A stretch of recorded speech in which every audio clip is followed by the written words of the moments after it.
Hey, welcome back to the International Wealth Builders Association radio talk show. I'm your host, Toya Tillet on KCAA Broadcasting Network, or Broadcasting Radio. I am here with my special guest, Briana Prince, the founder of Tillet.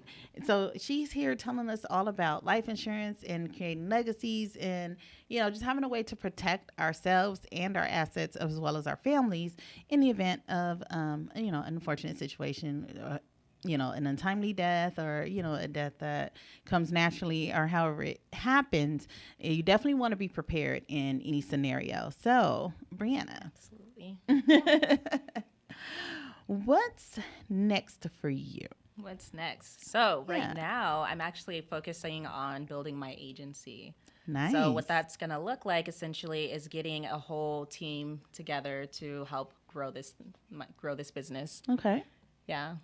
So that's going to, that's primarily what I'm focusing on right now. So getting other agents to partner with me. I'm actually working with a new IMO, but you most people don't understand that term unless you're in the industry. Heard of it. Oh, okay, that's surprising. Okay, great. Yes. Yeah, so just working on building my agency. Yeah, so that way we can impact more people. Because one thing that I've learned is that there's a huge lack of education within the life insurance industry. I would say probably over 95% of people that I meet with don't know what they have. Yeah, and that can be problematic. Yeah, when you don't know what you have. That is true. That is true. So what other kind of products do you offer? We talked about the mortgage protection. You touched on term. Are there any other fun ones out there? Like I've been hearing about this universal whole life policy. Yes. So those are two different types of policies. You have universal life insurance, or the big one that I'm pretty confident you're talking about is called an index universal life, or in other words, an IUL. Okay. And then also a whole life policy. Okay. So to keep things as simple as possible, the original, like I mentioned earlier, there's two main types. You have term life insurance and then whole life. Okay. If ever you get confused between the term is temporary, whole life is for your whole life. Whole life. Okay, gotcha. Just like it says. Okay. Exactly. It's funny. So I like to keep it simple that way, so that's easy to understand. Right. But with IULs versus whole life, they're both what you call permanent life insurance policies. But I tell people, make sure you do your research. Just because I heard about IULs probably, I think that was 2016 when I first heard about it. Okay.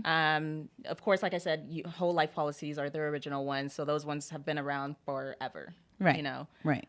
So the whole idea with the whole life policy is for it to last you for the rest of your life. It builds up cash value.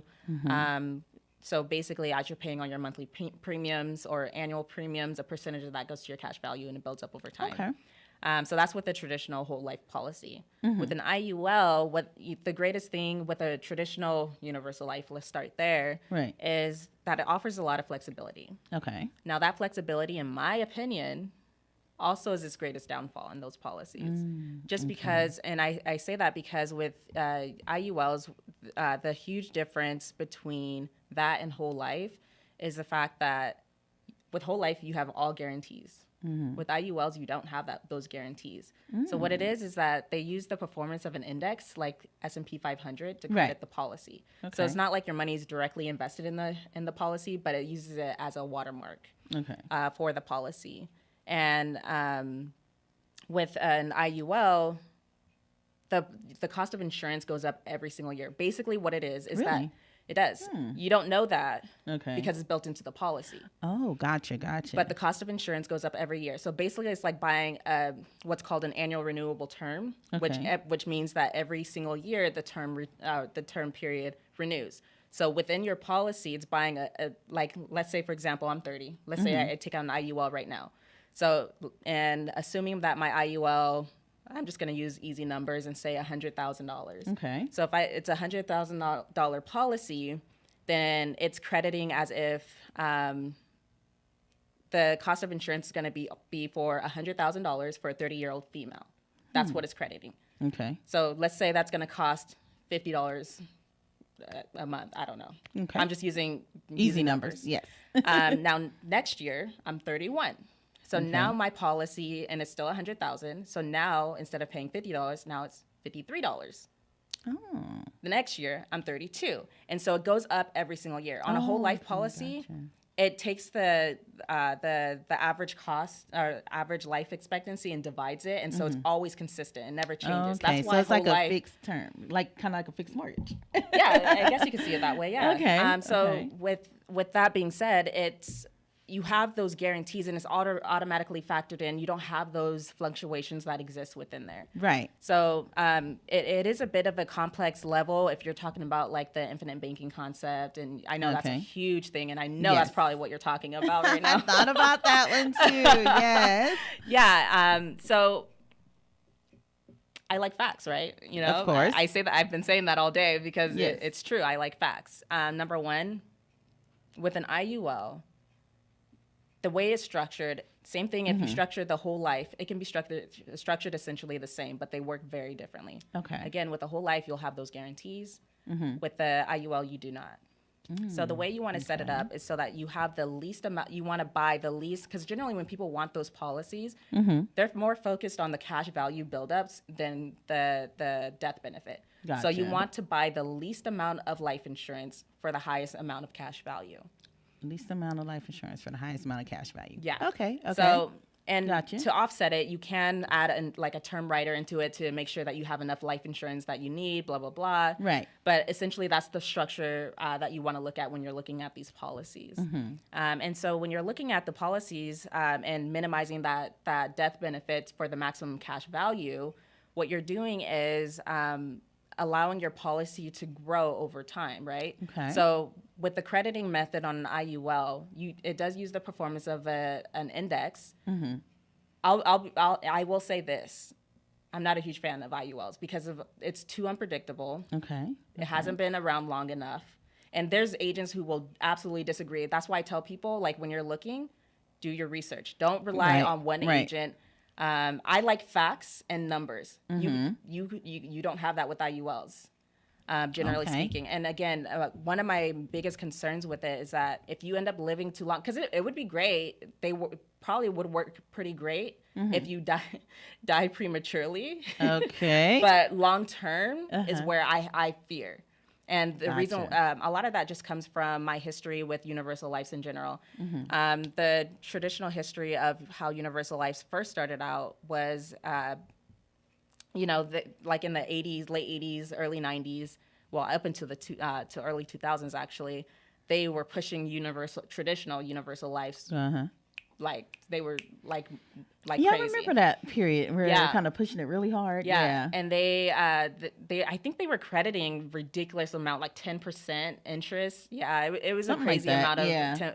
And so people were thinking that interest rates were, because back then interest rates were super high. Right. And they thought that was going to last forever, but then it didn't. And so all of a sudden, 15, 20 years later, people are getting letters in the mail from the insurance company saying, hey, if you want to keep your policy, you need to pay 3 times more, and then it's going to change every single year thereafter. Like, wow. Yeah, it just gets to be ridiculous. And so I've looked over a lot of policies with the traditional universal life policies, and I just personally feel like with the IULs, this is just another hype with not enough facts to back it. Okay. Now, I'm not saying that they won't work out long term. It is a possibility that it might. Right. But no one can say for sure that it will. Okay. And my concern is that what happens if people end up living too long? And that's where I'm hesitant on. I like the whole life approach a lot better just because you have those guarantees. The policy's not going to end up expiring on you or anything like that. Right. And it's consistent. It is consistent. Okay, so I see. So now we know the difference between the whole life, the term, and the IULs. So, if you're looking for consistency, your choice may be the whole life. If you want to take a risk and kind of jump into some extra stuff, you might try the IUL. I definitely just say, make sure you do your research first before you do anything. Talk to multiple agents, get their perspective. Because it's a lot easier to go over that kind of information when I have an illustration in front of me. That way I can point out the differences between the two. Okay. And so that's for any agent. So that's for any agent. Okay. So you can get an illustration. I've actually had one of those done before. Oh, yeah? Yeah. They're pretty cool. Another agent. Very complex, but it's great. With. Yeah. And I was just like, okay, that's great. It's pretty. I have no idea what you're talking about. I know. Most people don't, but, you know, I think it's so important to make sure that you absolutely understand your policy, because at the end of the day, if you don't understand it, when you're not around, I doubt your family's going to understand it. Right, exactly. So definitely want to make sure it's understandable. I would just, you know, like for me, I would have the insurance agent talk to me and like my kids. Ask questions. Yeah. Yeah. Like and talk to all of us together, so that way as I'm learning it and understanding it, they're learning and understanding at the same time. I tell people all the time, it's more important for your beneficiary to know what you have than it is for you. Right, exactly. Because it's like, I can have it all in his head, but once I'm gone, doesn't help y'all. You're not going to be able to speak for the policy anymore. So, right. Definitely. All right, so we're getting pretty close to our time here. So we're going to take our last commercial break, and we're going to come back and talk some more with Briana and a new project that she's working on. We're going to talk about that. All right, see y'all in about 2 minutes.